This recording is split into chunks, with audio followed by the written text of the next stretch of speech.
But suddenly there came this broadcast, you tuned in, and there was news about landings and, you know, and some people, I think, in reacting, sort of mixed up the Martians with the Germans.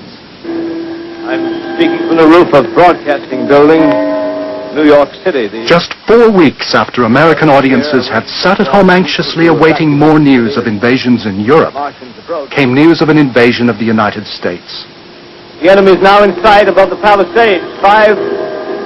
Five great machines. Again, CBS had their man on the spot. Now they're lifting their metal hands. This is the end now. Smoke comes out, black smoke drifting over the city. Using gas attacks and other imagery of European war, Orson Welles' Mercury Theater production played on the endemic fears of ordinary Americans. 100 yards away, it's 50 feet. About 10 or 15 minutes into the broadcast, and the phone started ringing, and I began to get hysterical calls saying, you know, where are the invaders and what's happening? And I said, come on, this is just Orson Welles' Mercury Theater, because I had the program on the monitor. And I said, it's just a regular show, take it easy, it's just a regular Mercury Theater, it's the War of the Worlds, and don't panic, there are no invaders. As we were continuing with the script in front of us, we saw that in the control room there were a great many policemen, and every moment more. Now later we found out that the police were as confused as we were because there wasn't anything they could arrest us for, but there they were looking fierce, and a lot of people talking to other people in dumb show, and a very tense atmosphere was generated in the studio. We thought, well, something's gone wrong. Some few people have complained and have swallowed what we're telling them about the Martians having come to the world. But we didn't know that it wasn't a few people. It was, in fact, nationwide. The Haidt family from Brooklyn, New York, were listening to the broadcast that night. Two of the daughters still have vivid memories of the events that followed. Yeah. And although I was only 12 at the time, I was distressed that they changed it to music. And then all of a sudden, wait, you gotta listen to this. And then they broke into the music with a news flash. And then my eyes started to pop out. And I got scared. And then I don't think we even made it half. We had to stay tuned to it, you see, because it was all these vital information that came through on each news break there that we didn't want to miss anything that we should miss. You know, people say, why didn't you change the station? But we didn't know. My father said, leave it alone. We must listen to what we must do. You know, we had to have orders. They were real cool. And I did try to call the station up to see what it was all about, but I couldn't get through. I fiddled with the dial, and I got some classical music that I enjoyed, so I turned it on loud as I wished, went into the bathroom, was washing my hair. And the program was interrupted, and I thought, well, what's going on? It irritated me.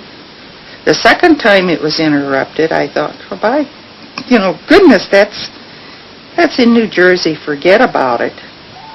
That evening, as the broadcast continued, Orson Welles exploited people's deference to the voices of authority. At this time, we take you to Washington for a special broadcast on the national emergency. The Secretary of the Interior. Citizens of the nation, I shall not try to conceal the gravity of the situation that confronts the country. Placing our faith in God, we must continue the performance of our duties, each and every one of us, so that we may confront this destructive adversary with a nation united, courageous, and consecrated to the preservation of human supremacy on this earth. It wasn't until I heard President Roosevelt's voice that I got frightened. At that point, I was terrified because supposedly this person that sounded like Roosevelt was saying that it was a national thing and the whole nation was on an alert. I went into my bedroom, but when I was waiting to hear how our mother was going to approach the young children, because I needed talking to too. So Mother went into the bedroom and she said to them, "Listen, children, get up." Why do we have to get up? She says, "Get up." She said, "Because we're going to die. And if we're going to die, we're going to die all together."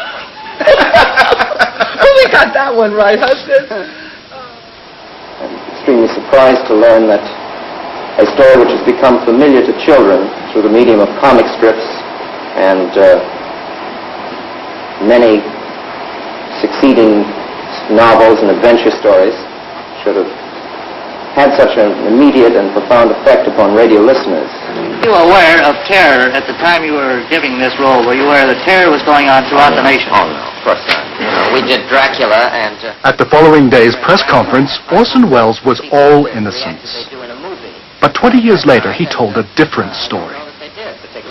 In fact, we weren't as innocent as we meant to be when we did the Martian broadcast. We were fed up with the way in which everything that came over this new magic box, the radio, was being swallowed.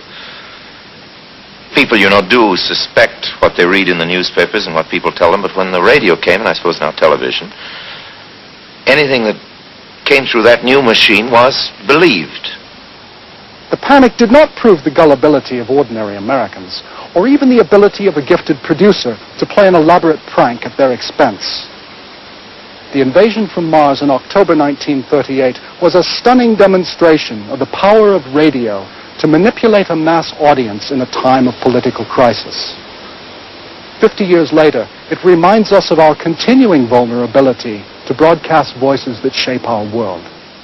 This is Orson Welles, ladies and gentlemen, out of character, to assure you that the War of the Worlds has no further significance than as the holiday offering it was intended to be. Starting now, we couldn't soap all your windows and steal all your garden gates. By tomorrow night, so we did the best next thing. We annihilated the world before your very ears and utterly destroyed the CBS. So goodbye, everybody, and remember, please, for the next day or so, the terrible lesson you learned tonight. That grinning, glowing, globular invader of your living room is an inhabitant of the pumpkin patch, and if your doorbell rings and nobody's there, that was no Martian, it's Halloween.